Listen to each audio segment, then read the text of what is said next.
Oke, karena waktu sudah menunjukkan pukul 15.38, kita akan memulai ya Tech Talk atau Ramadan Special Technology Talk series 3 yang di sini kita membahas dengan tema Effortlessly Change UI with Data the Power of React. Nah, kita di sini membahas berhubungan tentang web ya. Mungkin teman-teman sekalian nih ada yang tertarik tentang website. Nah, pemateri kita pada hari ini bakalan membahas tuh tentang website ini. Oke, sebelum kita mulai, mungkin saya mau sedikit tanya-tanya ya pada teman-teman sekalian. Eh, Gimana nih kabar teman-teman sekalian? Apakah baik atau haus nih? Biasanya jam-jam segini kan udah mulai nih ya, mulai jam-jamnya tepar gitu. Mungkin bisa kasih reaksi tuh di kolom komentar. Misal haus ketik satu, aku baik bang, masih kuat puasa, alhamdulillah, Ahmad Zulkarnain. Sepertinya ini memang anak baik ya, masih kuat. Oke, sepertinya dari peserta juga masih kuat ya puasa. Semoga nanti di sini kita juga sambil dapat ilmu, sambil juga ngabuburit ya, biar nanti kelar-kelar tiba-tiba mau buka gitu. Oke, sebelum mulai, oh masih kuat ini sih. Ya sebelum mulai kita mau kenal-kenalan dulu nih sama pemateri kita. Pemateri kita, Kang Afrido Ihsan. Halo, apakah ada? Oke, ini dia pemateri kita. Halo Kang. Ya, gimana Oke, gimana? oke. Mungkin sebelum mulai kita tanya-tanya sedikit ya. Oke, Kang Afrido gimana nih? Belum puasa kayak gini nih, kita bakalan ngadain apa namanya? TikTok bareng Kang Afrido. Gimana Kang Afrido aus? Alhamdulillah masih kuat, Kang. Alhamdulillah masih kuat. Udah ready banget nih ya buat ngasih materi buat kita semua nih tentang tadi web. Mungkin bisa dijelasin sedikit aja gitu, spill ya ibaratnya. Materinya bakalan ada apa sih isinya? Nah, jadi nanti tuh kita tuh bakal ngebahas mengenai React. Jadi dari dari materi ini teman-teman tuh bisa tahu gitu kemudahan yang bisa teman-teman dapatkan saat ngembangin suatu web menggunakan React.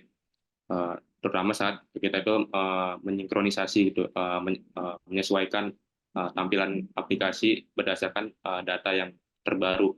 Jadi kalau ada perubahan data pada aplikasi yang kita miliki, itu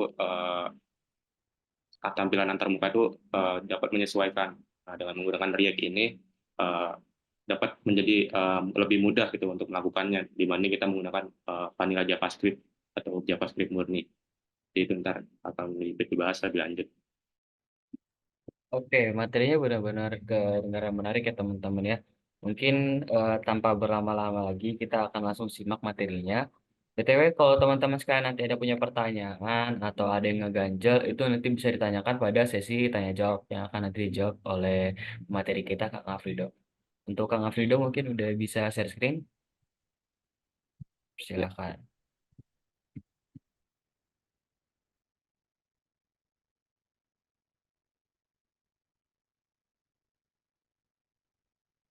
Eh, apakah sudah terlihat?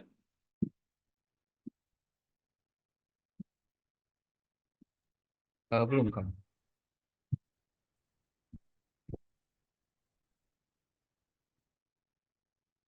Tidak belum.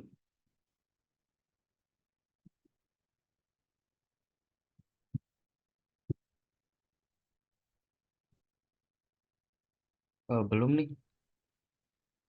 Host, gimana host?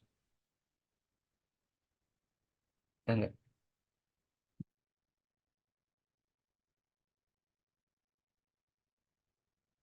Sebentar. Coba lagi coba.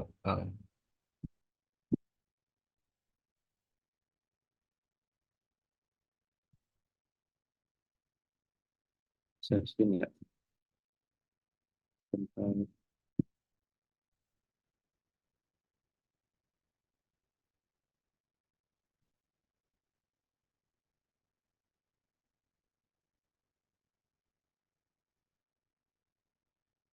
Apa sudah terlihat?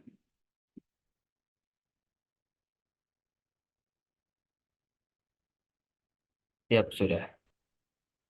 Nah, jadi ini ya. Mungkin sebelum masuk pembahasan, sebelumnya terima kasih teman-teman yang udah nyempetin waktu sore harinya bareng kita di Tech Talk kali ini. Mungkin sebelum itu saya memperkenalkan dari terlebih dahulu. Saya Frida Iksan, biasanya dipanggil Edo. Saya juga merupakan bagian dari member GDSC. Nah, sesuai apa yang teman-teman ketahui, di Tech Talk kali ini bakal bahas mengenai React. Jadi keunggulan React dalam kemampuannya dalam memberikan kita kemudahan dalam sinkronisasi UI atau antar muka aplikasi dengan data. Nah, mungkin sebelum masuk ke pembahasan intermezzo dulu ya. Di antara teman-teman mungkin ada yang ngerasa itu selama ini teman-teman ada yang sudah menghabiskan banyak waktu gitu untuk belajar banyak hal atau skill-skill yang diperlukan untuk di bidang teman-teman. Mungkin kalau di web development teman-teman belajar di awal tuh belajar mungkin HTML seperti CSS ataupun JavaScript.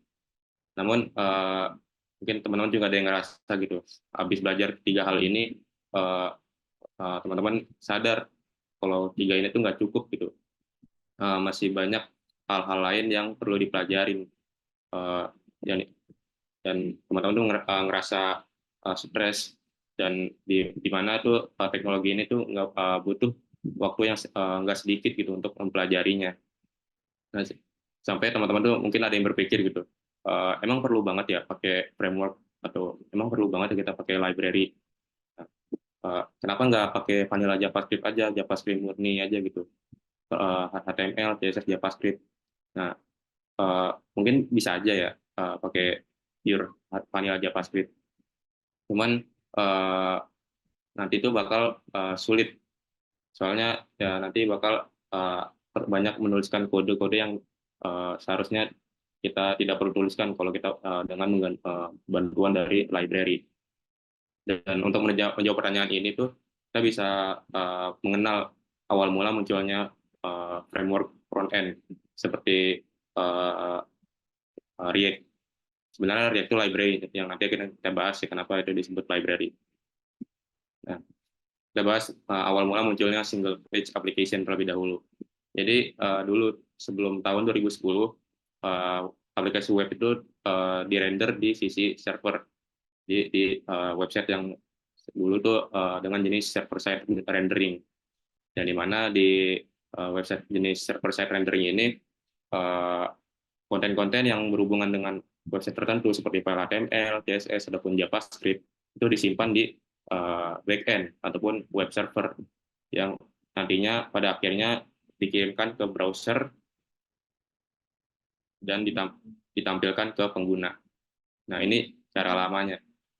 Mungkin kalau teman-teman pengen tahu contoh dari server-side rendering, itu website yang dibuat menggunakan WordPress. Jadi kalau teman-teman ada yang pernah buat website dengan menggunakan WordPress, itu pada dasarnya ya website yang dirender di server, itu website server-side rendering. Nah, jadi kalaupun butuh file JavaScript itu paling digunakan hanya untuk animasi, buat animasi simple, dinamis yang sederhana gitu, atau efek hover, ataupun hal-hal yang lainnya yang berkaitan dengan front end. Nah, namun seiring berjalannya waktu, kebutuhan semakin banyak hal-hal yang mau dituangin gitu di aplikasi web, sehingga menyebabkan aplikasi web itu menjadi semakin kompleks. Nah, dan itu menyebabkan developer tuh dituntut untuk menuliskan kode JavaScript yang dieksekusi di browser menjadi lebih banyak. Nah, dengan alasan ini, inilah awal mula munculnya single page application, yang dimana yang biasa disebut SPA, yang dimana SPA ini aplikasi web yang dirender di sisi klien. Jadi kalau teman-teman pakai web SPA ini, saat berpindah antar halaman itu kerasa fluid, kayak kerasa lebih smooth gitu. Soalnya nggak perlu reload seperti server-side rendering, yang dimana kalau di server-side rendering itu dia butuh mengambil file HTML yang berbeda. Jadi dia butuh reload. Sedangkan kalau di SPA ini dia pure hanya butuh di satu halaman, dan di satu halaman itu dirubah-ubah kontennya. Jadi nggak perlu file HTML lain. Jadi SPA seperti ini. Nah, dengan munculnya SPA ini, yang awalnya pekerjaan render web page ini dilakukan di backend, dipindahkan di sisi klien ataupun browser. Dan untuk kalaupun ingin mengambil data di database, bisa melalui API, tidak bisa langsung mengambil datanya di database karena untuk menghindari resiko keamanan. Jadi ini awal mula munculnya single page application, itu karena ya semakin banyak hal yang mau dituangin di aplikasi web, sehingga ya kompleksitas web semakin besar, tidak terkecuali penulisan kode di sisi klien juga sangat dibutuhkan, semakin banyak lah. Nah, mungkin perlu teman-teman ketahui, walaupun di sini saya sebutkan client side rendering ini merupakan cara yang modern, kalau yang website yang modern saat ini tuh udah banyak yang kembali menggunakan server side rendering. Nah, itu karena ya mungkin karena kebutuhan atas SEO agar dapat mudah dicari oleh mesin pencari ataupun hal-hal lainnya, dan sehingga banyak website modern saat ini yang kembali ke SSR. Namun walaupun begitu, bukan hal yang salah gitu kita belajar cara mengembangkan aplikasi single page application ini. Dan apakah kita mengembangkannya menggunakan vanilla JavaScript? Tentunya tidak. Kenapa? Nah, coba kita jabarin nih. Sebagian besar hal yang dilakukan pada aplikasi web front end adalah mengelola dan menampilkan data di antarmuka aplikasi. Nah, jadi kita sebagai front end developer misalnya, yang kita lakukan ya kita mengelola tampilan, membuat tampilan aplikasi. Sekalipun kita mengelola data itu pasti berkaitan langsung dengan antarmuka aplikasi ataupun UI. Nah, dengan begitu ya dapat disimpulkan UI harus selalu tersinkronisasi dengan perubahan data. Nah, untuk melakukan itu, apakah bisa menggunakan cara tradisional ataupun vanilla JavaScript? Jawabannya bisa saja, cuman ya hal tersebut sangat sulit untuk dilakukan. Nah, ya, mungkin nanti akan aku demokan ya gimana perbedaan penulisan sintaks antara kita menggunakan vanilla JavaScript dan React saat melakukan sinkronisasi data dengan UI. Nah, mungkin kita lihat contoh berikut. Saya menggunakan contoh web Google Map. Di sini mungkin teman-teman bisa analisis ya, mana aja bagian-bagian yang ada datanya. Di sini ada di bagian nah di sini bisa sebelumnya data itu bisa teman-teman bisa anggap itu disebut state, yang dimana sesuai dengan artinya state itu keadaan saat ini, keadaan yang ada pada aplikasi yang direpresentasikan melalui data.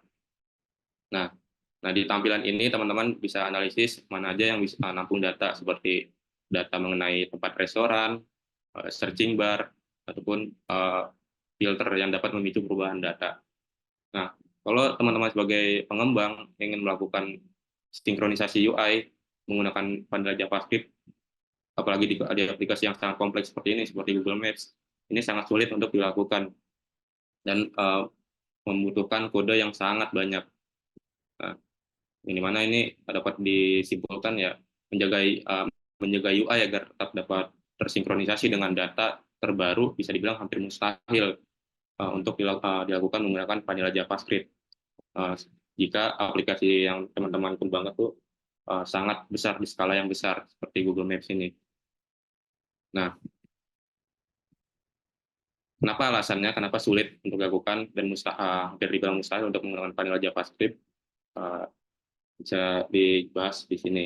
Nah, yang pertama, kalau teman-teman ngembangin pakai vanilla JavaScript, teman-teman perlu melakukan banyak manipulasi dan reversing DOM.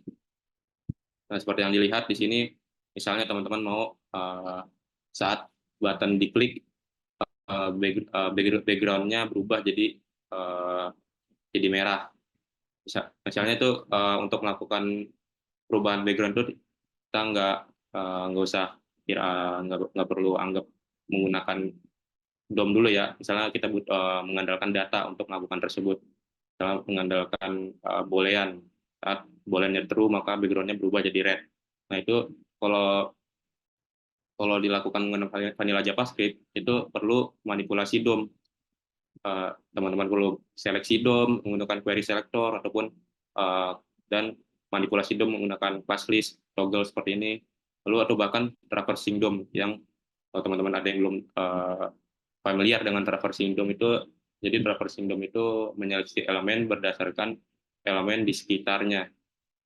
Misalnya kayak div yang parentnya ini, div yang di sebelah elemen ini. Jadi dia menyeleksi elemen berdasarkan elemen di sekitarnya. Nah, kalau menggunakan panel JavaScript, perlu banyak traversing DOM dan manipulasi DOM, yang dimana kalau banyak melakukan itu berpengaruh pada performa aplikasi.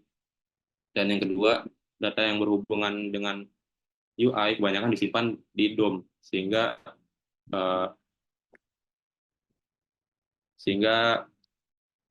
setiap kali teman-teman mau mengakses data tersebut, teman-teman harus menuliskan sintaks yang berulang. Contohnya seperti ini, query selector, class list toggle, ataupun melakukan traversing DOM. Dan ini kode-kode ini yang harus dilakukan ya gitu. Kalau nggak dilakukan itu nggak mungkin, merubah data itu nggak cukup. Kita harus manipulasi DOM secara manual.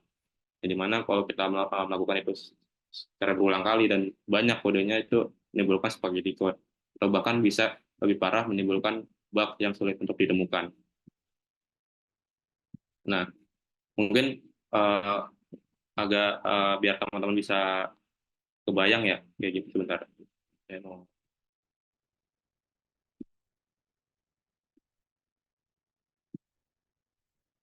kirim ini. Nah, untuk biar kebayang gimana sih sintaks perbedaan antara kita mensinkronisasi UI dengan data menggunakan vanilla JavaScript dengan menggunakan React. Ini yang kiri kita menggunakan vanilla JavaScript. Ini seperti yang teman-teman tahu. Nah, di sini tuh saya memakai contohnya tuh saat saya klik tombol ini, maka aplikasi websitenya melakukan fetch data, ngambil data dari API ini nih, advice list. Ini dapat ngasih kita kata-kata motivasi lah. Jadi setiap kita klik ini, maka kata-kata motivasi ditaruh di sini secara random. Kalau kita klik no, ini berubah tulisannya. Nah, untuk melakukan ini menggunakan vanilla JavaScript, kita nggak cukup cuman merubah mana ya yang nampung data, base datanya, ini advice-nya. Kita nggak cukup merubah variabelnya aja. Kita juga harus melakukan manipulasi DOM. Ya, yang dimana manipulasi DOM yang H1 ini class list-nya, class list-nya ini yang tombolnya button. Yang H1 ya. H1 kelasnya advice. Nah, jadi kita harus mengubah manipulasi DOM dengan variabel yang ada di sini. Nah, kalau kita nggak ngelakuin manipulasi DOM, ya nggak bakal berubah. Dia mau kita fetch data, walaupun datanya udah ada di variabel ini, kita console log ya. Kita console log variabelnya. Nah, ini udah ada datanya, tapi nggak direfleksikan di UI-nya. Nah, gitu. Kalau kita pakai vanilla JavaScript, kita harus ngelakuin manipulasi DOM. Nggak cukup ngerubah datanya aja. Nggak cukup kita ngerubah variabel advice ini aja. Sedangkan kalau kita pakai React, ada yang namanya state, yaitu hook dari React yang disediain untuk nampung data dinamis. Yang dimana kalau kita ngerubah, misalnya kita klik ini, klik button ini, maka state advice ini harus diubah menggunakan set advice. Untuk merubah state itu nggak kayak gini ya, nggak kayak assign variable. Kalau di React itu nggak kayak kalau kayak gini, nggak pakai tanda sama dengan, dia makainya function yang disediain sama React-nya, yaitu set advice. Nanti mungkin bakal dibahas ya. Jadi ya dia bakal langsung, keunggulan dari React itu kalau kita ngerubah data state ini, dia otomatis nge-render, nggak kayak vanilla JavaScript. Ini dia ngerubah data, jadi pas kita klik dia ngakuin paste data, pas datanya udah tiba di aplikasi, terus dimasukin ke variabel di state advice ini. Udah, kita cukup ngerubah state ini aja, nggak perlu ngelakuin manipulasi DOM seperti yang kita lakukan di vanilla JavaScript sebelumnya. Jadi itu kita perbedaannya. Mungkin itu cukup terlihat cukup sepele kalau aplikasi yang web yang kita kembangin itu masih sederhana. Tapi nanti itu pasti bakal terasa kebantu banget kalau saat kita ngembangin website yang udah lumayan kompleks tuh ya, skala besar, itu sangat membantu dengan bantuan fitur state dari React. Nah, jadi itu alasan kenapa kita pakai framework, harus kita harus perlu banget lah kita pakai framework untuk membantu kita mempercepat proses pengembangan website yang kita lakukan. Nah, ini baru kita masuk ke pembahasan React-nya. Ini apa sih itu React? Mungkin teman-teman ada yang belum dengar. Kalau teman-teman lihat di dokumentasi React, React itu merupakan library JavaScript yang dapat digunakan untuk membangun antarmuka aplikasi ataupun user interface ataupun UI. Nah, mungkin ini sedikit menggambarkan ya apa itu React. Tapi coba kita lebih perluas lagi definisinya biar kita bisa lebih memahami gitu definisi singkat ini. Nah, jadi React itu merupakan library JavaScript yang sangat populer dan bersifat deklaratif, component based, state driven, yang dapat digunakan untuk membangun antarmuka aplikasi. Nah, ini mungkin dapat lebih kebayang ya, soalnya kita bisa dikonstruksi definisi ini jadi beberapa bagian, dimulai dari based on component. Nah, jadi komponen kalau di React ini UI itu dibangun berdasarkan per komponen. Kalau misalnya teman-teman belajar Flutter, kalau Flutter kan widget ya. Nah, kalau React ini berdasarkan komponen. Nah, jadi komponen itu merupakan blok-blok pembangun untuk antarmuka aplikasi React. Nah, jadi berdasarkan komponen yang ada, React itu mengambil komponen tersebut untuk di-print ataupun ditampilkan di website ataupun browser. Nah, kita membangun UI dengan yang kompleks dengan menyusun dan menggabungkan beberapa komponen. Seperti teman-teman tuh menyusun Lego menjadi mainan yang utuh. Selain sifat React yang based on component, React juga deklaratif. Seperti yang sudah diketahui, untuk membangun suatu UI, kita perlu menggabungkan beberapa komponen. Nah, artinya dari komponen tersebut tentunya butuh informasi-informasi mengenai bagaimana mereka terlihat, gitu, gimana mereka itu ditampilkan. Nah, kita dapat mendeskripsikan bagaimana tampilan dari komponen dan bagaimana mereka bekerja menggunakan sintaks deklaratif yang disebut JSX. Nah, mungkin nanti dibahas ya. Apa maksud dari deklaratif? Deklaratif itu memberitahu React bagaimana komponen seharusnya terlihat berdasarkan data ataupun state terbaru. Dan React merupakan bentuk abstraksi dari DOM, sehingga kita tidak perlu berurusan dengan manipulasi DOM seperti yang sudah aku demokan tadi ya. Nah, jadi dengan konsep deklaratif ini kita hanya perlu memberitahu React apa yang kita inginkan saat data tertentu itu berubah. Tidak perlu memberitahu step by step cara melakukannya seperti yang kita lakukan pada vanilla JavaScript. Dan lagi kita melakukan ini menggunakan JSX. Nah, apa itu JSX? JSX itu merupakan sintaks yang dapat menggabungkan HTML, CSS, JavaScript, atau bahkan komponen lain yang di dalam satu tempat. Nah, jadi mungkin ini fun fact ya. Di pas awal React itu muncul, ini menimbulkan perdebatan gitu. eh, atas digabungnya beberapa file ini, ketiga komponen ini seperti HTML, CSS, dan JavaScript. Soalnya kan yang sudah diketahui ya sebelumnya, kalau pas menggunakan vanilla JavaScript, itu ketiga komponen tersebut tuh dipisah agar ya lebih terorganisir lah. Sedangkan di React ini ya digabung jadi bisa tempat. Nah, dulu tuh sempat jadi perdebatan. Nah, tapi sering berjalan waktu, orang udah terbiasa dengan hal ini.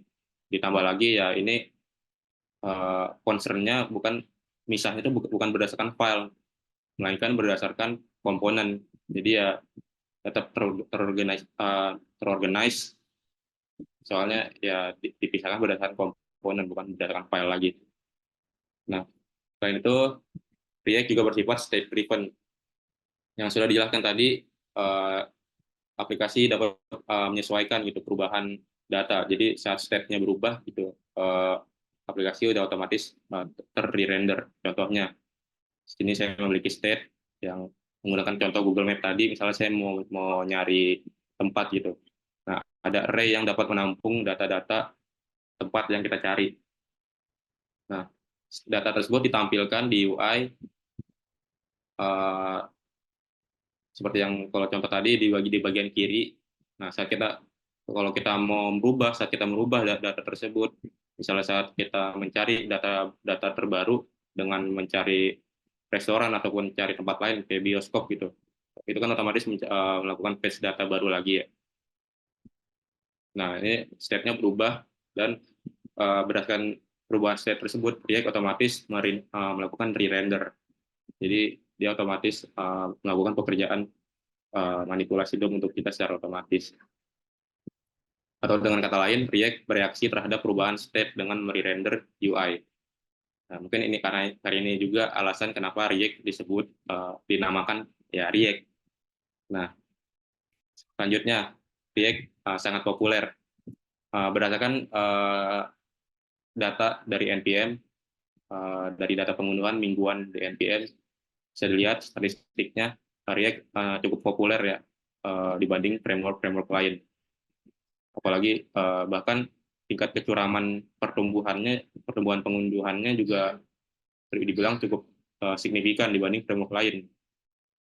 Nah, alasan kenapa ini bisa terjadi ini karena ya perusahaan besar dari waktu yang lama gitu seperti PayPal atau Netflix atau yang lainnya itu menggunakan React di dalam aplikasinya, sehingga ya perusahaan kecil mengikuti jejaknya, dan ini juga menyebabkan dampak lainnya, yaitu ya demand developer React ya cukup tinggi. Tidak hanya banyak lowongan, melainkan income-nya juga bisa dibilang cukup besar ya. Walaupun dengan adanya AI, ya mungkin kita bisa anggap itu sebagai bantuan kita. Nah, dampak positif lainnya itu komunitas React developer sudah cukup luas. Jadi teman-teman yang kalau mau belajar React untuk nyari tutorial ataupun ada error di aplikasi yang teman-teman kembangin, Stack Overflow banyak orang yang memiliki komunitasnya besar, komunitas React-nya besar, sehingga ya teman-teman bisa mendapatkan informasi lebih ke expose lah, informasi React-nya lebih mudah, karena komunitasnya juga cukup luas. Dan ini juga menyebabkan banyak third-party library yang raksasa yang dibangun atas React, seperti Redux ataupun React Query yang untuk manajemen state untuk aplikasi yang cukup dengan skala besar, itu dibangun untuk ada yang dibangun untuk React. Nah, selain itu React merupakan bagian dari JavaScript library. Masih ada perdebatan sih, React itu library atau framework sih. Karena dari tadi saya nyebut secara bergantian gitu, library ataupun React framework. Sebenarnya jawaban singkatnya React itu library. Nah, karena React itu hanya sebatas view layer. Jadi kita tetap butuh library eksternal tambahan untuk membangun aplikasi yang mateng. Jadi kita perlu nggak cukup cuman React aja. Kita perlu banyak library tambahan seperti routing. Nanti akan kita bahas lah perbedaan antara library dan framework. Salah satu framework yang dibangun atas React yaitu ada dua, sebenarnya ada lebih dari dua ya. Tapi yang sini saya sebutkan yaitu Next.js dan Remix. Ini framework yang bisa teman-teman pelajari kalau misalnya teman-teman sudah belajar React nanti dan berpindah untuk belajar frameworknya. Ini udah jadi uh, hal-hal yang diperluin sudah disediain sama frameworknya. Kita nggak perlu install atau cari-cari library tambahan untuk ngebangun website aplikasi web. Nah, mungkin teman-teman jangan salah kaprah ya. Memang library sama framework itu sama ya. Ya, jelas ya dari yang sudah saya jelaskan tadi tentunya berbeda. Library dengan framework itu berbeda. Mungkin untuk agar bisa lebih terbayang gitu perbedaannya, kita bisa pakai analogi saat kalau teman-teman mau bikin sebuah buat burger. Nah, akan ada dua opsi nih, antara teman-teman mau beli satu paket atau kemasan. Misalnya di marketplace teman-teman beli kemasan yang udah siap digunakan, bahan-bahannya udah disiapin di satu kemasan, tinggal siap masak, atau teman-teman beli secara terpisah di pasar gitu, beli sendiri. Nah, ini bisa cocok analoginya untuk framework dan library tadi. Yang dimana kelebihan kalau teman-teman beli satu kemasan, kelebihannya teman-teman nggak perlu mikirin banyak hal. Jadi bahan-bahan yang perlu diperluin untuk membuat burger itu udah disiapin di kemasan tersebut. Sedangkan kekurangannya ya bahan-bahan yang teman-teman pakai itu terbatas, stuck bahan teman-teman tuh cuma ngandelin bahan-bahan yang disediain di kemasan itu, nggak punya kebebasan dalam memilih bahan lain gitu. Nah, sedangkan kelebihan dari bahan terpisah itu kebalikannya. Kelebihannya ya teman-teman memiliki kebebasan gitu dalam memilih bahan untuk membuat burger. Dengan kekurangan, teman-teman perlu melakukan riset, harus cari-cari tahu bahan apa aja sih yang diperlukan untuk membuat burger, atau tempat-tempat mana sih yang bagus untuk membeli bahan buat burger gitu. Nah, ini kalau kita sandingin, kita cocokin dengan library dan framework, yang satu paket ini framework, sedangkan yang bahan terpisah ini library. Nah, jadi begini. Dan kalau kita sesuaiin kekurangan dan kelebihannya, di framework ini kelebihannya ya tadi, semua hal yang diperluin dalam mengembangin aplikasi mateng, udah disediain sama frameworknya. Contohnya seperti HTTP request, routing, styling, form management, ataupun yang lainnya, itu udah disediain sama frameworknya. Jadi teman-teman nggak perlu capek-capek nyari di tutorial untuk ngelakuin routing tuh library-nya yang cocok itu apa, yang bagus apa, itu udah disediain dan Next.js-nya. Nah, tapi kekurangannya ya kita hanya mengandalkan tools milik framework yang kita gunakan. Walaupun gini, ini nggak selalu hal yang buruk ya. Mungkin ini bisa bahkan sesuatu yang baik bagi kita sebagai pemula. Soalnya dengan tools yang disediain Next.js ini sudah teruji dan mungkin sudah best practice gitu. Dan sedangkan kalau library ya library React hanya merupakan view library saja, belum include tools-tools lainnya seperti routing, HTTP request gitu, itu belum disediain, sehingga ya teman-teman harus nyari lagi library eksternalnya. Nah, ini kelebihannya, teman-teman bisa memiliki kebebasan gitu dalam menggunakan atau memilih library eksternal, library yang digunakan untuk mengembangkan aplikasi web. Jadi untuk routing, kalau teman-teman udah tahu nih yang cocok untuk teman-teman apa gitu, misalnya kan kalau React itu React DOM ya, yang udah biasa digunain. Kalau form management, React Form itu cukup populer juga. Jadi teman-teman memiliki kebebasan dalam memilih tools-tools yang bakal digunain. Dengan kekurangannya yaitu banyak yang perlu dipikirin. Teman-teman harus cari riset, harus capek-capek install gitu. Terus harus selalu up to date dengan tools yang teman-teman gunakan ataupun library eksternal yang teman-teman gunakan. Jadi itu kesimpulannya, library dan framework itu berbeda, hal yang berbeda dengan masing-masing kelebihan dan kekurangannya. Nah, mungkin ini kita masuk ke cara installnya ya. Nah, instalasi project React teman-teman bisa ada dua opsi. Yang pertama bisa menggunakan create React App, yang kedua bisa menggunakan Pipe. Nah, di sini pertimbangan atas milih antara kedua ini, mungkin kalau create React App ini cocok digunakan kalau teman-teman mau ngembangin aplikasi yang kecil aja yang sederhana, atau sekedar buat belajar, eksperimen mengenai konsep dari React. Ini bisa ngundangin React App. Kenapa cuma cocok buat aplikasi sederhana? Kenapa nggak buat aplikasi yang kompleks gitu? Pakai ini React App, karena ya teknologi yang digunakan di React App itu cukup lawas, ya, sehingga ya cukup lambat lah nanti kalau udah aplikasinya cukup di skala yang besar. Nah, kalau teman-teman mau ngembangin aplikasi dengan skala besar, bisa pakai Pipe. Nah, ini template yang disediain untuk bundle modulnya udah disediain. Jadi tools-tools yang digunakan juga lebih modern. Tapi ya gitu, kekurangannya Pipe, kalau React App tuh tools yang kita butuhin buat ngembangin aplikasi itu udah disediain kayak ESLint atau Jest. Nah, ini udah disediain secara bawaan. Kalau Pipe kita harus konfigurasi secara manual. Itu kekurangannya kalau Pipe. ESLint kita harus konfigurasi secara manual. Nah, mungkin nanti kita akan demoin ya gimana cara instalasi proyeknya. Nah, ini konsep dasar React yang teman-teman bisa pelajarin. Ada komponen, JSX, JavaScript, logic dan JavaScript. Yang kita bakal bahas satu-satu. Ini karena waktunya masih ada ya, masih cukup. Mungkin kita bahas satu-satu ya. Mulai kita bisa instalasi project seperti yang tadi.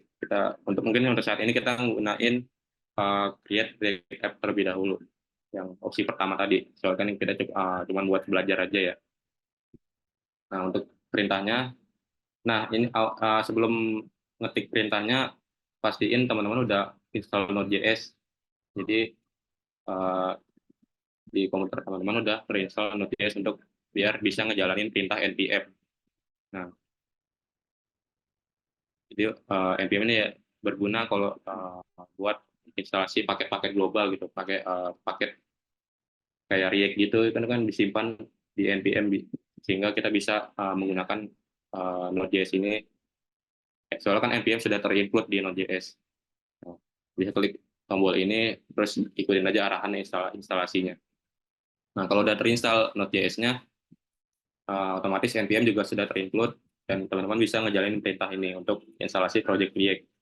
Nah, perintahnya npx, bukan npm ya, tapi npx untuk create React App, lalu nama projectnya, misalnya belajar dasar React. Nah, habis itu klik enter, dan dia, sebentar, sebelumnya, nah ini juga penting juga ya teman-teman, kalau mau belajar React harus punya kemampuan dasar dalam perintah-perintah terminal. Jadi ya biar kita pindah antar folder gitu, kita udah tahu perintahnya apa. Kita mau taruh project React kita di desktop, misalnya nah, kita tarik aja foldernya dengan menggunakan perintah cd atau change directory. Nah, sekarang posisi kita udah di desktop, baru kita jalanin perintah yang tadi, npx create app tadi. Nah, ini teman-teman bisa tunggu sampai instalasinya selesai. Ini cukup lama. Nah, jadi gitu. Dan tadi ya, untuk sebelum belajar React, pastiin teman-teman belajar JavaScript terlebih dahulu, fundamental atau dasar-dasar yang ada di JavaScript, teman-teman belajar. Jangan langsung lompat habis belajar CSS, HTML, CSS langsung terjun ke React. Jangan, kebiasaan. Mungkin kalau misalnya mau ya cukup penasaran, bisa lihat-lihat aja gitu. Tapi kalau disaranin belajar JavaScript terlebih dahulu. Soalnya nanti banyak konsep-konsep JavaScript seperti destructure array, destructure object, fetch API, yang lainnya itu bakal dipakai buat ngembangin React. Kalau kita langsung belajar React, pasti nanti bakal learning curve-nya curam banget, tinggi. Teman-teman bisa rasa jenuh banget nanti belajarnya. banyak konsep yang teman-teman nggak teman-teman tahu ketahui gitu. Nah, misalnya di conditional rendering ada pakai konsep apa ya, and operator itu dasar banget di JavaScript. Kalau teman-teman nggak tahu, pasti bakal kebingungan nanti pas lihat sintaks React nanti. Jadi kayak gitu. Uh, kita harus belajar JavaScript dulu, baru ke React. Kita tunggu aja sampai selesai.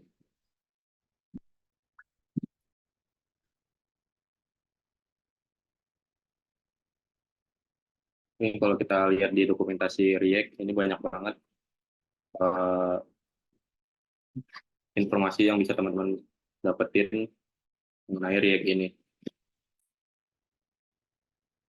Tapi kalau saya sendiri ya, belajar React itu nggak bisa lewat dokumentasi kayak gini. Soalnya mungkin kalau udah belajar lewat tutorial baru bisa mengunjungin dokumentasi. Tapi kalau baru belajar banget, susah buat mahamin konsepnya lewat dokumentasi resmi. Entah kenapa. Tapi ya ini jangan contoh ya, soalnya ya mau nggak mau kita harus terbiasa ngebaca dokumentasi. Tapi kalau masih ada tutorialnya dan dirasa tutorial itu cukup membantu gitu dalam proses pembelajaran, ya misalnya teman-teman bisa belajar lewat YouTube ataupun Udemy, beli course di Udemy itu bisa. Dan ini juga materi yang saya sampaikan juga hasil yang saya tangkap gitu dari hasil summary yang saya dapat gitu dari saya belajar di course yang saya ambil. Di sini teman-teman bisa tahu ada fitur apa aja yang ada di React. Ada misalnya state yang tadi ya, yang ada hook, hook React yang bisa nampung nampung data yang bakal otomatis render saat state-nya berubah. Ini banyak ada dokumentasi gimana cara merubahnya, gimana rules apa yang ada di use state ini yang nggak boleh kita lakuin dan apa yang seharusnya kita lakuin gitu. Nah, ini cukup lama. Mungkin karena udah. Nah, habis sudah keinstall, kita bisa change directory lagi. Kita drag aja. Nah, ini foldernya udah ada ya, belajar dasar React data. Drag aja, kita masuk. Nah, udah posisi kita ada di folder belajar dasar React yang udah kita buat menggunakan React App tadi. Nah, kita bisa masuk ke Visual Studio Code-nya menggunakan perintah quote titik. Otomatis, VS Code udah otomatis kebuka.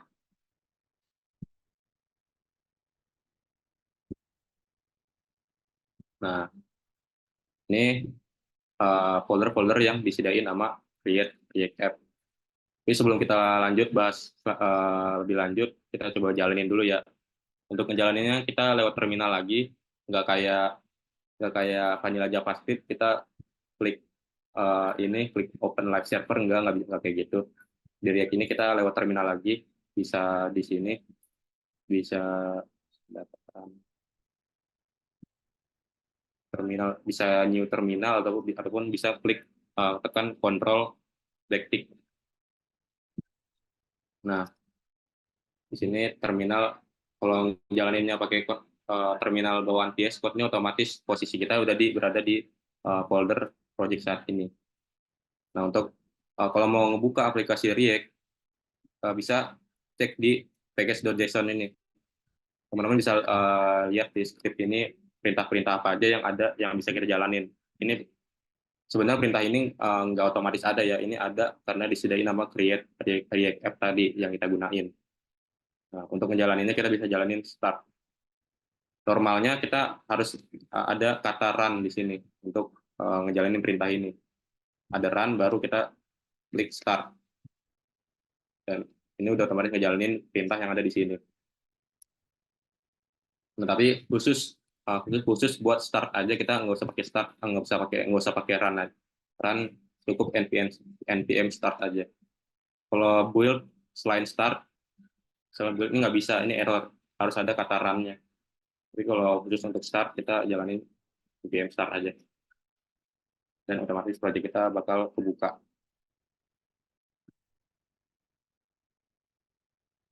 Kita tunggu.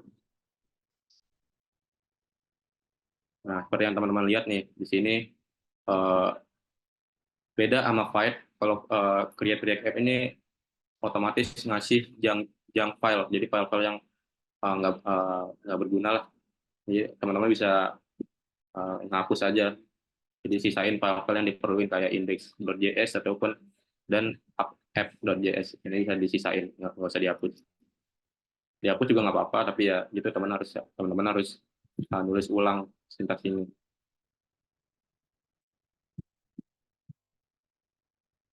Coba kita tunggu sampai kebuka.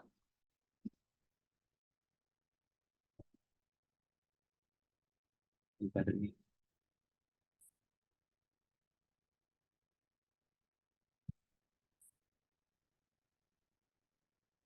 Oh, share screen-nya masih di browser ya? Oh, sorry, baru buka ya. Sebentar. Aduh, baru sadar lagi. Karena tadi nggak apa-apa, on it.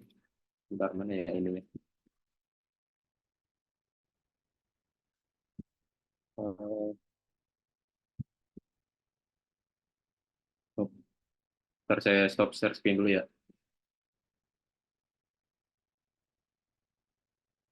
Share screen,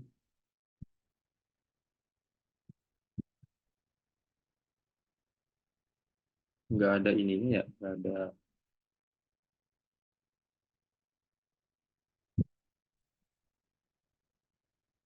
nggak ada all screen gitu. Hmm, boardnya apa?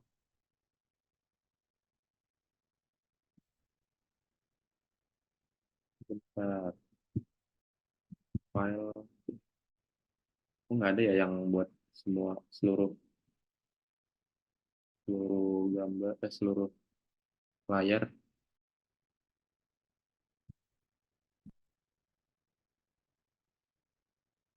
Juga nggak apa-apa deh, masuk. Mungkin ganti-gantian aja. Soalnya nggak ada pilihan buat nampilin seluruh seluruh layarnya. Kalau ada kendala, mungkin bisa di on mic. Takutnya saya nggak gitu. Dari ulang Siap, lagi ya, dari Kang. awal. Bentar. Jadi tadi yang skip ya, mulai dari cara instalasi projectnya tuh kita bisa pakai NVX create React app. Kelihatan kan? Nggak ini ya. Soalnya nggak ada pilihan buat all screen gitu. Terus habis itu nama projectnya. Oh, ini tetap ini ya, share screen VS Code doang. Bentar.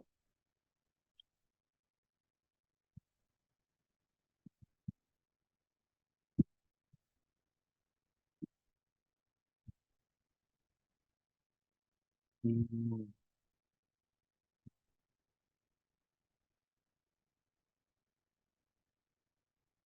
whiteboard-nya apa?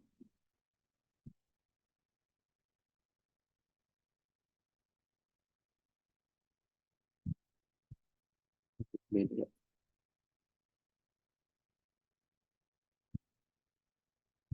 Desktop satu.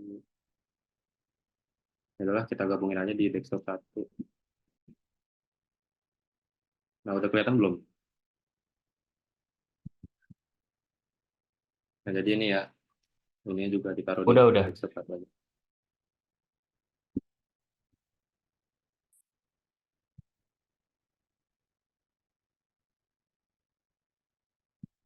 Nah, jadi tadi yang ke skip ya, mulai ngulang lagi dari awal. uh, Cara instalasi projectnya pakai perintah ini, npx create project app, lalu nama projectnya. Kita belajar dasar dasar project. Nah, habis klik perintah ini, uh, udah otomatis keinstall, foldernya udah ada di desktop. Ini bakal nunggu waktu yang cukup lama sesuai dengan laptop teman-teman. Nah, habis sudah keinstall, isi dari foldernya ini. isi dari folder yang dibuat sama create React App ini. Nah, untuk ngejalanin ngebuat eh, project React-nya ditampilin di browser, kita bisa lihat di package.json ini. Nah, di sini ada perintah-perintah script yang bisa dijalanin.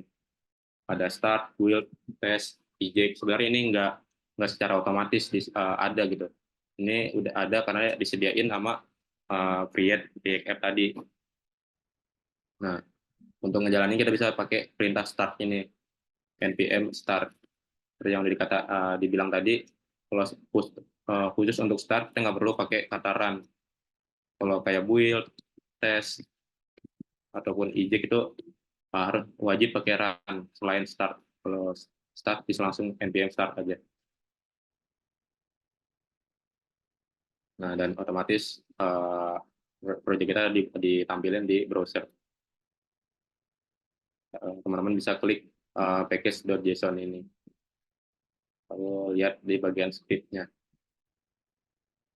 Nah, ini di Create React App banyak file-file yang file-file sampah uh, yang mungkin teman-teman bisa bisa hapus gitu. Sisain index.js sama app.js-nya. Sambil kita nunggu webnya dibuka lagi sama. Nah, nih kalau udah tampilan gini setelah kita ngejalanin perintah npm start tadi, ini udah berhasil React-nya udah berhasil diinstal. Teman-teman bisa ngelakuin perubahan pada kode React. Nah, yang bisa teman-teman pertama lakuin habis ngelakuin instalasi React tadi menggunakan Create React App, teman-teman bisa hapus saja ini otomatis ada dari CRA tadi untuk mencapai tampilan kayak gini. Jadi kalau mau ngulang mau ngebangun benar-benar dari awal bisa dihapus saja. Sisain index.js dan app.js-nya. Nah, pasti ada error nih. Nah, error karena ya tadi kita ngelakuin import yang file-filenya udah kita barusan hapus. Kita hapus juga sintaks importnya. Terus ini juga hapus. Terus di app.js-nya ini udah disediain nama CRA, kita hapus saja dari awal. Kita buat komponen baru dari awal. Nah, mungkin kita uh, belajar berdasarkan textbook yang ada di sini. Mungkin kita belajar komponen aja, cara buat komponen aja, habis itu langsung komponen sama JSX. Berarti kita langsung tanya jawab, soalnya waktunya nggak cukup ya. Nah, ini ada app. Untuk ngebuat komponen, teman-teman bisa pakai sintaks untuk sama aja kayak teman-teman ngebuat function. Cuman bedanya nama functionnya harus diawali sama huruf kapital, salah app. Nah, ini A-nya tuh harus kapital, soalnya cara React untuk ngebedain mana function biasa sama function komponen. Nah, habis itu kita di function komponen ini kita wajib melakukan return.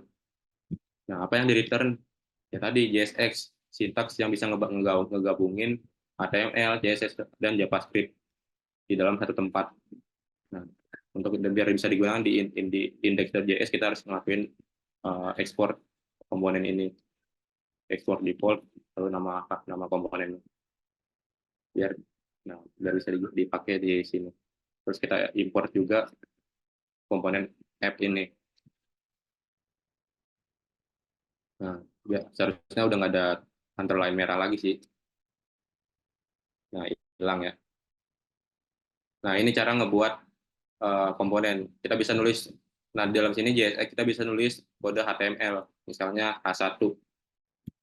Oh, mungkin karena teman-teman harus ada ngelakuin konfigurasi ya, biar kita dapat autocomplete, fitur autocomplete-nya di file JavaScript. Kita tambahin JS, kita ubah aja extension-nya jadi JSX.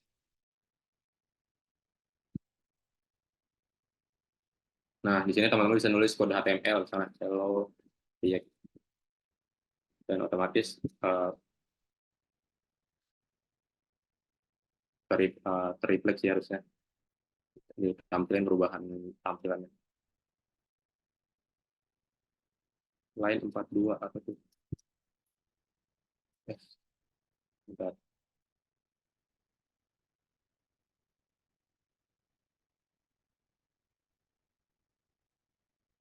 Parsing PS ini.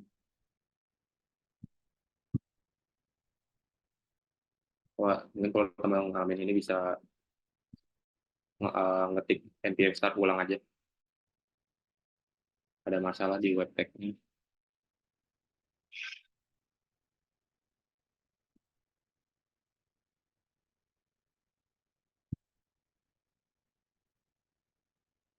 Terus,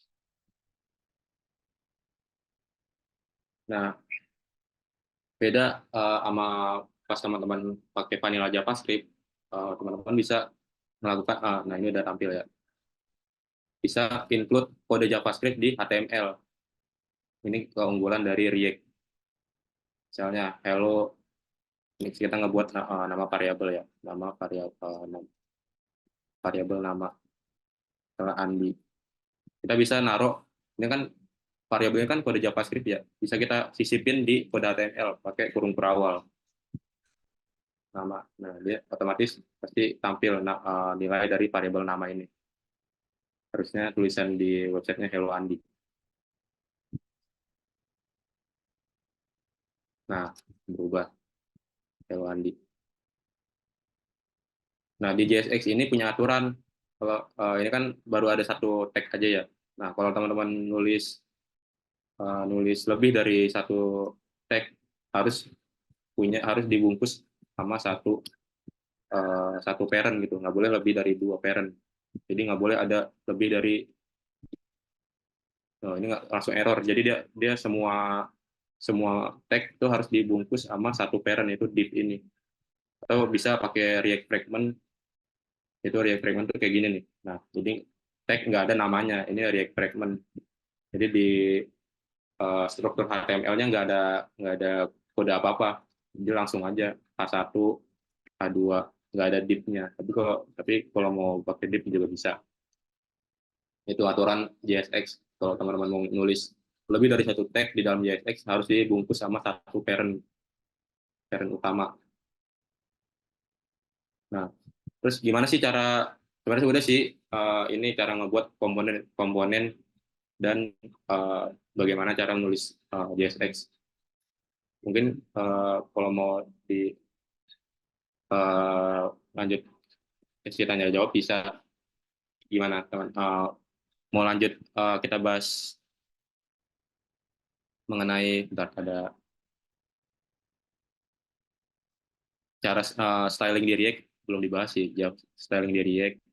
Terus cara nyisipin kode JavaScript di JSX tadi udah jelasin ya, pakai kurung perawal. Nah, ini juga punya aturannya tersendiri. Kalau teman-teman naruh if statement nggak bisa. Jadi di kurung perawal ini hanya nerima JavaScript expression. Jadi kode yang memiliki nilai kayak variabel ataupun function yang ngembaliin nilai, misalnya tambah ataupun B, return.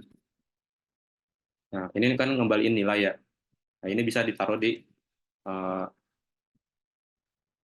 di JSX-nya. Tapi kalau kayak statement bukan expression, kayak if atau for atau while, ini nggak bisa diterima. Kita nggak bisa ngelakuin ini di dalam JavaScript ini. Kalau kita mau ngelakuin conditional rendering ataupun nampilin nama berdasarkan kondisi tertentu, kita nggak bisa pakai if. Tapi kita bisa pakai konsep yang namanya and operator gini. Jadi kalau namanya Andi,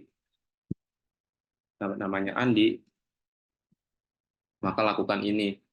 Ini kan beda mas, if ya, itu statement. Kalau ini dia tetap bakal ngasilin expression, ngasilin nilai. Kita print nama, kalau nama Anda pasti berawalan dari A.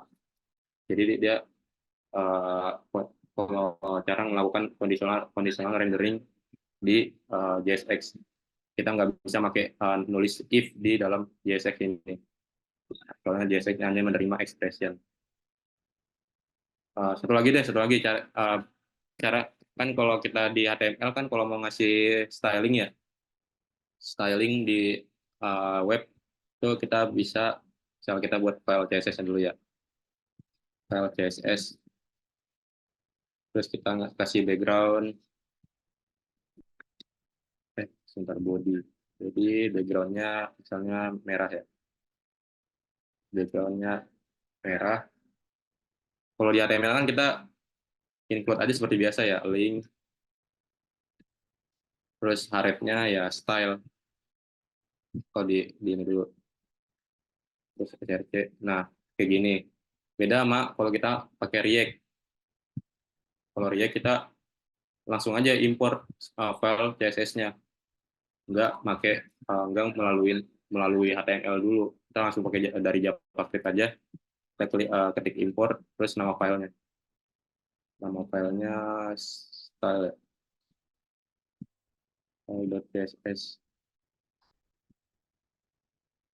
Coba kita cek dia bisa nggak.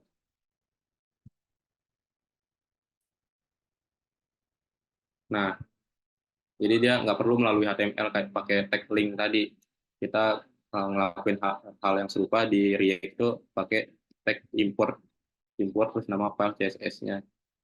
Jadi kayak gini cara kita melakukan styling di React dengan menggunakan sintaks import. Jadi ini ya beberapa konsep dasar tadi yang udah kita bahas: komponen, JSX, cara menyisipkan JavaScript di JSX, terus styling dan React. Ada konsep lain seperti props untuk kita ngasih ngoper lah. Kan ini ada, kalau di React kan kita bisa naruh komponen lain di dalam komponen yang tertentu gitu. Misalnya kita ngebuat komponen button, kita ngebuat komponen button RFC, ini bantuan pakai snippet ya, kita berubah jadi button, klik saya, kan ini komponennya.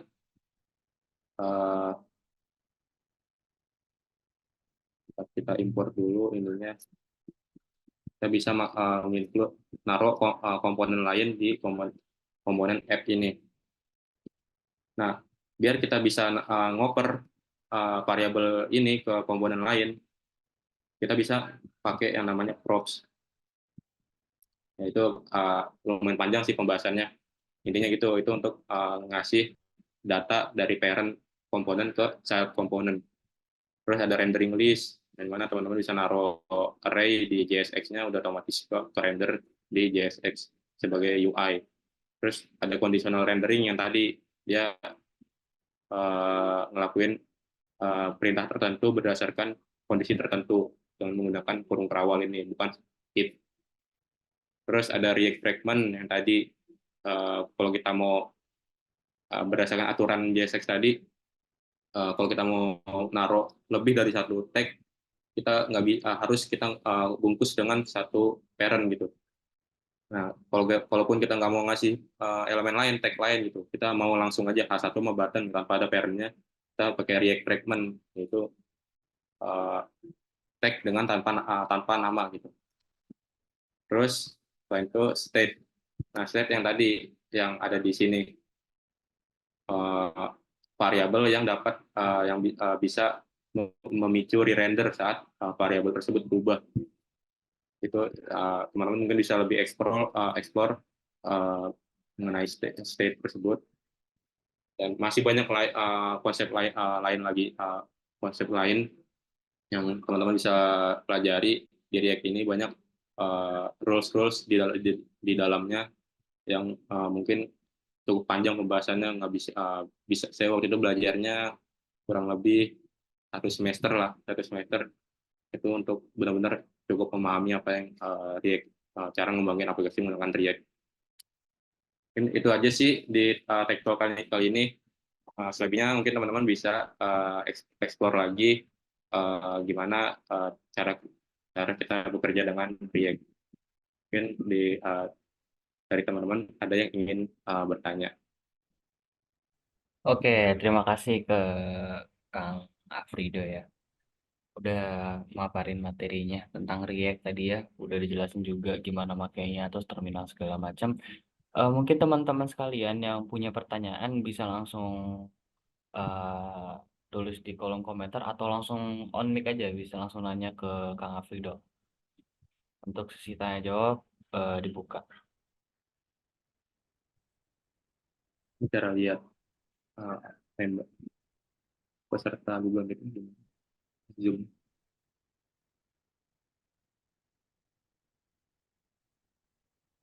Mas. Dan jangan lupa isi presensi juga ya teman-teman. Ayo yang ingin bertanya bisa langsung menanyakan di kolom chat.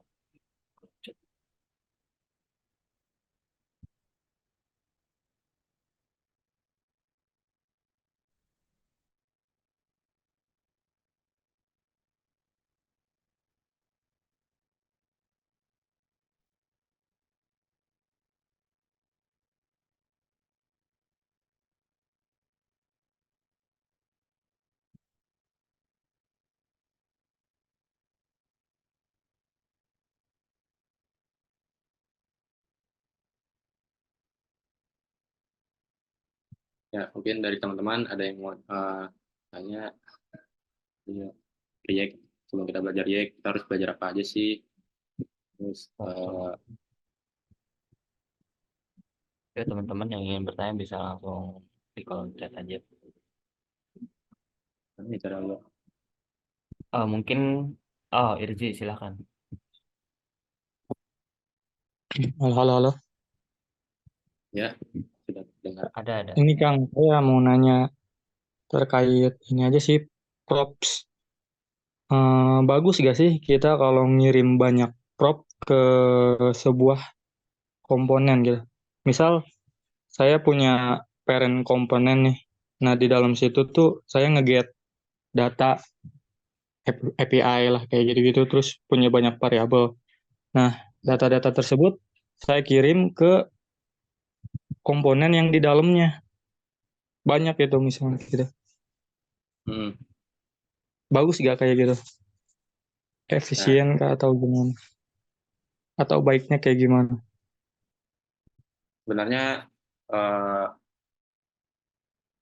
apa ya, nggak ada pengaruh yang signifikan ya kita ngoper banyak props ke komponen yang lain. Cuman itu bakal ngasih bakal repot jadinya kita harus ngoper banyak variabel, misalnya kita di sini ada nama kita di sini ada text buttonnya berdasarkan prop, terus background color dari buttonnya juga red berdasarkan apa yang data yang kita dapat di sini di parent komponennya, dan data-data lainnya props lain, sehingga kita butuh ngoper banyak uh, props gitu ke antar komponen. Itu cukup merepotkan. Kita bisa mungkin teman-teman kamu bisa pakai yang namanya children. Nah, ini otomatis apa yang ditaruh di sini. Nah, apa yang ditaruh di sini di dalam child ini otomatis uh, ke include gitu di children ini.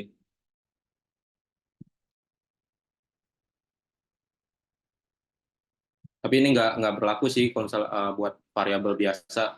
Ini children ini berlaku buat teks HTML aja ataupun komponen lain. Ya, solusi lain mungkin kalau misalnya mau ngoper banyak apa ya, waktu itu saya pernah dapat solusinya.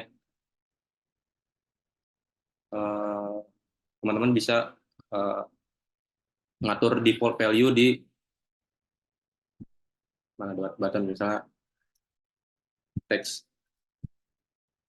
Kita bisa ngatur default value, klik saya sebelum kita ngoper ngoper dari parent komponen. Jadi walaupun kita nggak ngoper, props dari app ini nggak masalah, soalnya udah ada default value-nya.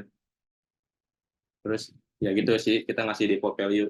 Jadi ini untuk mengantisipasi kalau kita uh, ada kemungkinan mau ngoper banyak props dari parent component. Itu sih. Tapi Oke, ada oke, Kang. solusi Apa tuh? solusi lain yang lebih efektif lain itu, saya lupa. Kalau mungkin teman-teman ada yang uh, bakal ketemu solusi yang efektif nanti pas sudah rumah benar-benar belajar ya. Ya sih. Mungkin teman-teman yang lain ada yang ingin bertanya. Coba next.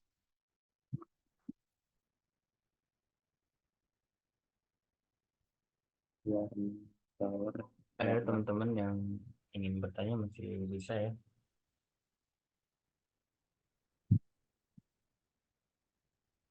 Nah ini salah satu cara juga kalau kita mau ngasih style secara inline, kita bisa ngasih objek di atribut style ini.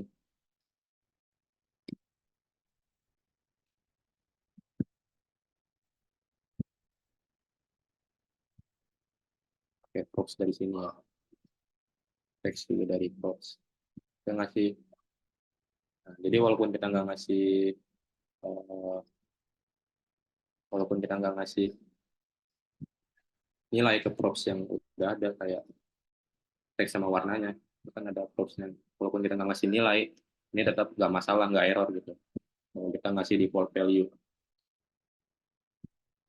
Mungkin ada yang mau bertanya lagi.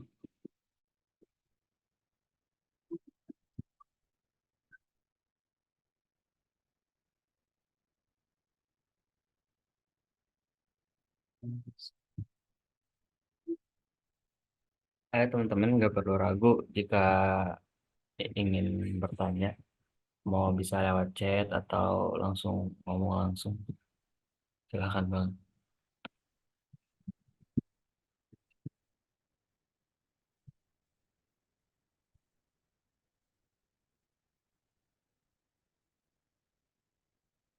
Oh, mungkin saya ingin bertanya ya. Mungkin Ya, teman-teman ada yang malu atau butuh pemantik lagi. Saya pernah dengar itu ada nama istilah React Native gitu. React Native itu yang kayak gimana gitu ya? React Native ya. Ya. Nah, jadi ini kan React ini kan library untuk ngembangin antar muka sesuai definisi yang udah dijelasin di awal. Nah, library ini antar muka yang dikembangin ini bisa ditaruh di platform mana aja. Bisa di web kayak yang bisa teman-teman lihat saat ini ataupun di uh, mobile. Jadi selain Flutter mungkin bisa teman-teman bisa belajar pakai React gitu buat ngembangin aplikasi mobile. Nah, uh, teknologi yang digunain sama React buat ngembangin aplikasi mobile itu ya React Native. Jadi React Native itu teknologi yang uh, yang dapat digunain buat ngembangin aplikasi mobile. Jadi itu mungkin opsi lain selain menggunakan Flutter. Tapi kalau dengar-dengar ya dari komunitas menggunakan antara perbandingan menggunakan React Native dengan Flutter, uh, performanya jauh jauh jauh lebih baik menggunakan Flutter dibandingkan React. Entah kenapa sih, gimana gitu. Ini bisa mungkin bisa jadi opsi buat teman-teman kalau kalau udah terlanjur belajar React, mau ngembangin aplikasi mobile bisa pakai React Native ini. Itu Kang Gila.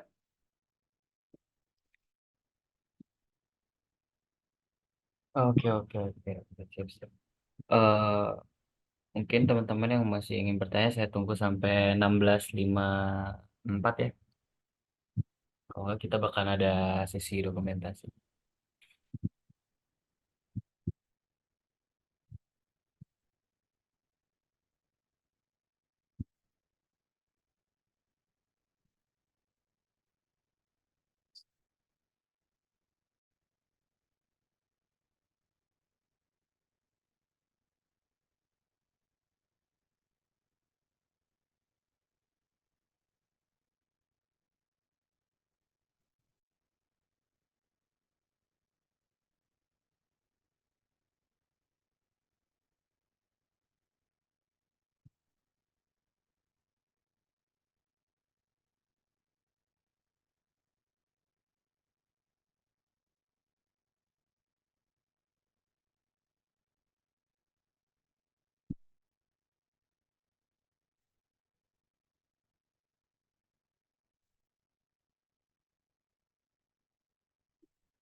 Oke, mungkin karena udah nggak ada yang nanya lagi, teman-teman jangan lupa isi presensi ya untuk hari ini.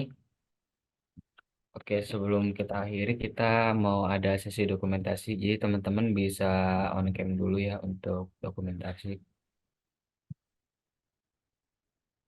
Mungkin Kang Afridonya bisa stop share screen. Oh ya, Oke, PDD-nya udah aman kah? Oke, aman ya. Aman, aman, aman. Ayo teman-teman sekalian bisa on cam ya.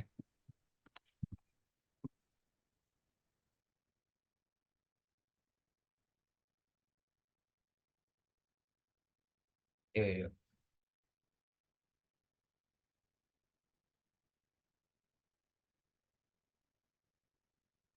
Sip. Oke, PDD bisa arahin mungkin. Oke, ditunggu semenit lagi kali ya, sampai yang lain pada on cam juga. Lumayan nih guys, Oke, oke. Yuk, yang lain. Jangan lupa. bisa PSS. Yuk, yuk, yuk, yuk.